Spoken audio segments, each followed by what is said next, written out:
L'idée en fait du trail, ça revenait un petit peu régulièrement dans les discussions. Il y avait une course à l'époque, donc en 2002, qui avait été organisée par Alexandre Bouisson de l'Office du tourisme, qui s'appelait la Randonnée de Calvi, qui avait rencontré un grand succès. En tout cas, tous les participants avaient vraiment aimé la course et avaient vraiment apprécié le parcours. Et donc on s'était dit, les années passaient et rien ne se faisait à ce niveau-là, au niveau du trail, alors qu'il y avait un engouement terrible pour le trail. Du coup, on a eu la sollicitation, donc l'association sportive Aquavital par l'intermédiaire de Mme Janine Maranin qui nous a sollicité pour organiser un événement au profit de la Ligue contre le cancer. Et on a pensé du coup naturellement à organiser un trail. Et bien sûr aussi des animations pour les enfants et pour faire découvrir ce sport. Tout à fait. En fait, le village départ, entre guillemets, se trouvera sur le parking du monument mort de Calvi, en plein centre-ville. Donc la commune de Calvi a vraiment joué le jeu. On a un soutien logistique de la mairie, on a un soutien financier. On a aussi eu une adhésion complète par rapport à cette idée de rendre Calvi piéton et de pouvoir appréhender la ville différemment, et d'y amener donc des animations donc à destination des compétiteurs sur les deux trails, mais aussi à destination des enfants, des courses pour les enfants. Il y aura une association qui s'appelle Vertical Banane qui va animer. On va essayer de solliciter les associations qui pourront proposer des animations à la jeunesse.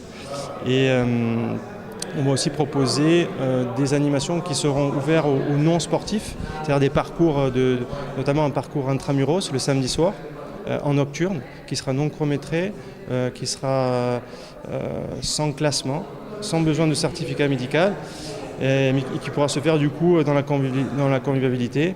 On va essayer normalement est prévu la fracada et un jazz band pour essayer de rendre en fait l'animation festive. Qu'est-ce que ça représente pour vous aujourd'hui d'être finalement le parrain de ce travail, de l'accompagner et de le voir éclore? Écoutez, ça se fait naturellement. En étant balanais, en étant d'ici et en pratiquant ce sport, je fais ça d'autant plus volontiers. Alors justement, qu'est-ce qu'on peut dire sur ce parcours? Comment vous le trouvez? Ça va être un parcours sympa avec une première partie assez roulante, assez facile, assez accessible, et puis ensuite il y aura une belle montée jusqu'au sommet, jusqu'au Gaboyavet avec une partie plus technique, plus difficile, et le retour se fera par la plage de Calvi. Voilà, donc ça sera un condensé. Il y aura un peu de tout sur ce parcours, du facile et puis du plus difficile. C'est une réelle volonté politique de vouloir montrer justement ce côté hivernal de Calvi, d'animer la partie hiver de Calvi. Mais tout à fait, vous savez que les gens maintenant peuvent partir de Corse facilement à travers les aéroports et ports de Corse. Et voilà, donc on veut que les gens puissent trouver des animations. Donc pourquoi pas faire venir des gens de l'extérieur à travers nos manifestations.